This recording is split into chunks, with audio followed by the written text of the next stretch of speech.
Welcome back to, I'm changing the name from QuickBooks to Read Alouds at the Hub. So today, I'm sorry, get over it, girl. They're not quick, that's why I had to change it, because these are not quick. There's nothing quick about this. These are long chapter books. These are not quick. So today we're only going to read 10 pages of chapter 3 from page 50 to page 60 if you are following along in the book of Homer Price. Alright, so starting chapter 3. So first we'll start with the picture. Here we go. And this one's called The Donuts. You see it, Nehemiah? Alright. It looks like that right there, if you can see it. That's Homer. Alright, The Donuts, starting on page 50. One Friday night in November, Homer overheard his mother talking on the telephone to Aunt Agnes over in Centerburg. "I'll stop by with the car in about half an hour and we can go to the meeting together," she said, because tonight was the night the ladies' club was meeting to discuss plans for a box social and to knit and sew for the Red Cross.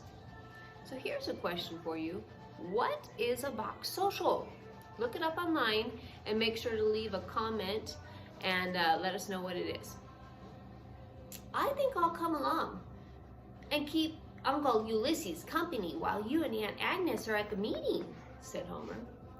So after Homer had combed his hair and his mother had looked to see if she had her knitting instructions and the right size needles, they started for town. Homer's Uncle Ulysses and Aunt Agnes have a very up-and-coming lunchroom over in Centerburg, just across from the courthouse on the town square. Uncle Ulysses is a man with advanced ideas and a weakness for labor-saving devices. He equipped the lunchroom with automatic toasters, automatic coffee maker, automatic dishwasher, and an automatic donut maker. All just the latest thing in labor-saving devices. Aunt Agnes would throw up her hands and sigh every time Uncle Ulysses bought a new labor-saving device. Sometimes she became unkindly disposed toward him for days and days. She was of the opinion that Uncle Ulysses just frittered away in his spare time over at the barber shop with the sheriff and the boys. So what was the good of a labor-saving device that gave you more time to fritter? When Homer and his mother got to Centerburg, they stopped at the lunchroom, and after Aunt Agnes had come out and said, "My, how that boy does grow," which was what she always said, she went off with Homer's mother in the car. Homer went into the lunchroom and said, "Howdy, Uncle Ulysses." Hello, Homer, you're just in time," said Uncle Ulysses. "I've been going over this automatic donut machine, oiling the machinery and cleaning the works. Wonderful things, these labor-saving devices." "Yep," agreed Homer, and he picked up a cloth and started polishing the metal trimmings while Uncle Ulysses tinkered with the inside workings. Sighed Uncle Ulysses. "And look here, Homer, you've got a mechanical mind. See if you can find where these two pieces fit in. I'm going across to the barber shop for a spell, 'cause there's something I gotta talk to the sheriff about. There won't be much business here until the double feature is over, and I'll be back before then." Then, as Uncle Ulysses went out the door, he said, Homer, after you get the pieces in place, would you mind mixing up a batch of donut batter and putting it in the machine? You could turn the switch and make a few donuts to have on hand for the crowd after the movie, if you don't mind." So here's a picture of the donut machine. Can you see that? Do you have any labor-saving devices in your home? You guys have any? A blender? Yeah, that would be a good one. And because in the old days you would just be... "Okay," said Homer, "I'll take care of everything." A few minutes later, a customer came in and said, "Good morning, Bud. Homer looked up from putting the last piece of the donut machine in the donut machine and said, "Good evening, sir. What can I do for you?" "Well, young feller, I'd like a cup of coffee and some donuts," said the customer. "I'm sorry, mister, but we won't have any donuts for about half an hour until I can mix some dough and start this machine. I could give you some fine sugar rolls, though, instead." "Well, buddy, I'm in no real hurry, so I'll just have a cup of coffee and wait around a bit for the donuts. Fresh donuts are always worth waiting for, is what I always say." "Okay," said Homer, and he drew a cup of coffee from Uncle Ulysses' super automatic coffee maker. "Nice place you got here," said the customer. "Oh, yes," replied Homer. "This is a very up-and-coming lunchroom with all the latest improvements." "Yes," said the stranger. "Must be a good business. I'm in business too, a traveling man in outdoor advertising. I'm a sandwich man. Mr. Gabby's my name." "My name is Homer. I'm glad to meet you, Mr. Gabby. It must be a fine profession, traveling and advertising sandwiches." "Oh, no," said Mr. Gabby. "I don't advertise sandwiches. I just wear any kind of an ad, one sign in front and one sign behind, this way, like a sandwich.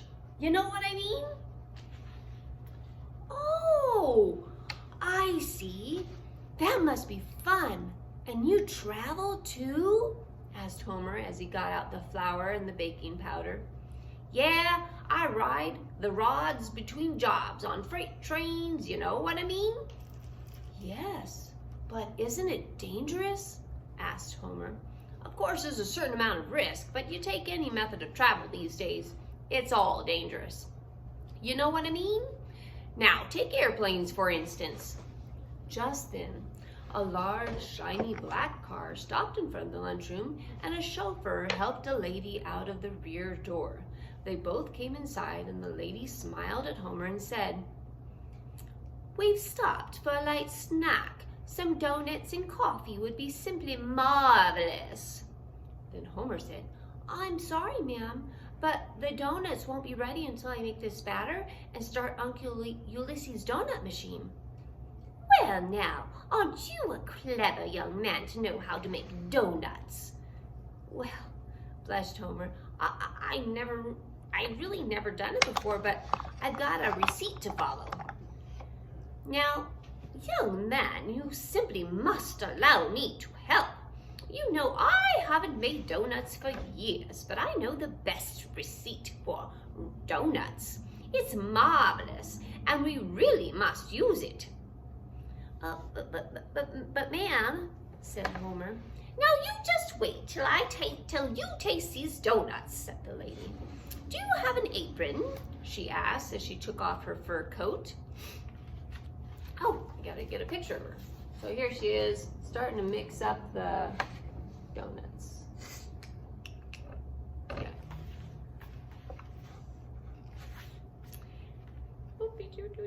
All right, she took off her fur coat and her rings and her jewelry and rolled up her sleeves. "Charles," she said to the chauffeur, "hand me that baking powder. That's right. And young man, we'll need some nutmeg." So Homer and the chauffeur stood by and handed things and cracked the eggs while the lady mixed and stirred. Mr. Gabby sat on his stool, sipped his coffee, and looked on with great interest. "There," said the lady when all the ingredients were mixed. "Just wait till you taste these donuts."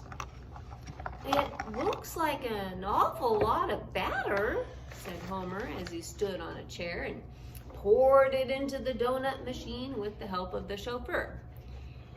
"It's about 10 times as much as Uncle Ulysses ever makes." "Oh, but wait till you taste them," said the lady with an eager look and a smile.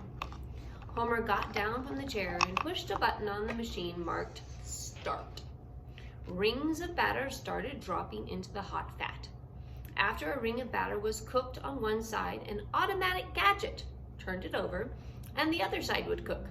Then another automatic gadget gave the donut a little push, and it rolled neatly down a little chute, all ready to eat. Oh, that's simply fascinating machine. Oh, said the lady as she waited for the first donut to roll out. Here, young man, you must have the first one. Now, isn't that just too delicious? Isn't it simply marvelous? Oh, yes, ma'am. It's very good, replied Homer as the lady handed donuts to Charles and to Mr. Gabby and asked if they didn't think they were simply divine donuts. It's an old family receipt, said the lady with pride. Homer poured some coffee for the lady and her chauffeur and for Mr. Gabby and a glass of milk for himself. Then they all sat down at the lunch counter to enjoy another few donuts apiece. I'm so glad you enjoyed my donuts, said the lady. But now, Charles, we really must be going.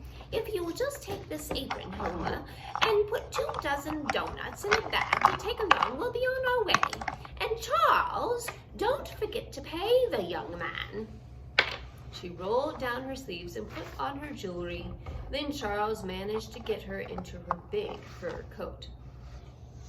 Good night, young man. I haven't had so much fun in years. I really haven't, said the lady as she went out the door and into the big shiny car. Those are sure good donuts, said Mr. Gabby as the car moved off. You bet, said Homer. And he and Mr. Gabby stood and watched the automatic donut machine make donuts. After a few dozen more donuts had rolled down the little chute, Homer said, I guess that's about enough donuts to sell to the after-theater customers. I'd better turn the machine off for a while. Homer pushed the button marked Stop, and there was a little click, but nothing happened. The rings of batter kept right on dropping into the hot fat, and an automatic gadget kept right on turning them over, and another automatic gadget kept right on giving them a little push, and the donuts kept right on rolling down the little chute, all ready to eat. That's funny, said Homer. I'm sure that's the right button. He pushed it again, but the automatic donut maker kept right on making donuts. Well, I guess I must have put one of those pieces in backwards, said Homer. Then it might stop if you push the button marked Start, said Mr. Gabby. Homer did, and the donuts still kept rolling down the little chute, just as regular as a clock can tick. I guess we could sell a few more donuts, said Homer, but I'd better telephone Uncle Ulysses over at the barber shop. Homer gave the number, and while he waited for someone to answer, he counted 37 donuts roll down the little chute. Finally, someone answered. Hello, this is the the barber shop. Oh, hello, Sheriff. This is Homer. Could I speak to Uncle Ulysses? Well, he's playing pinochle right now, said the sheriff. Anything I can tell him? Yes, said Homer. I pushed the button marked Stop on the donut machine, but the rings of batter kept right on dropping into the hot fat, and an automatic gadget keeps right on turning them over, and another automatic gadget keeps giving them a little push, and the donuts keep right on rolling down the little chute. It won't stop. Okay, hold the wire, and I'll tell him. Then Homer looked over his shoulder and counted another 21 donuts roll down the little chute, all ready to eat. Then the sheriff said, He'll be right over, just gotta finish this hand. That's good, said Homer. Goodbye, Sheriff. The window was full of donuts by now, so Homer and Mr. Gabby had to hustle around and start stacking them on plates and trays and lining them up on the counter. Sure are a lot of donuts, said Homer. You bet, Said Mr. Gabby. I lost count at 1,202, and that was quite a while back. People had begun to gather outside the lunchroom window, and someone was saying, there are almost as many donuts as there are people in Centerburg, and I wonder how in tarnation Ulysses thinks he can sell all of them. Every once in a while, somebody would come inside and buy some, but while somebody bought 2 to eat and a dozen to take home, the machine made 3 dozen more. So here's a picture of the donut shop. Look at all those donuts. There's a lot of donuts. Does a lot of donuts. 1,200, that one guy said, Mr. Gabby. And that is where we're gonna stop, right at that picture. What do you think he's gonna do with all of those donuts? Can you imagine if we had more donuts than people who lived in Prineville? All right, that's it for today. Join us for our next read aloud.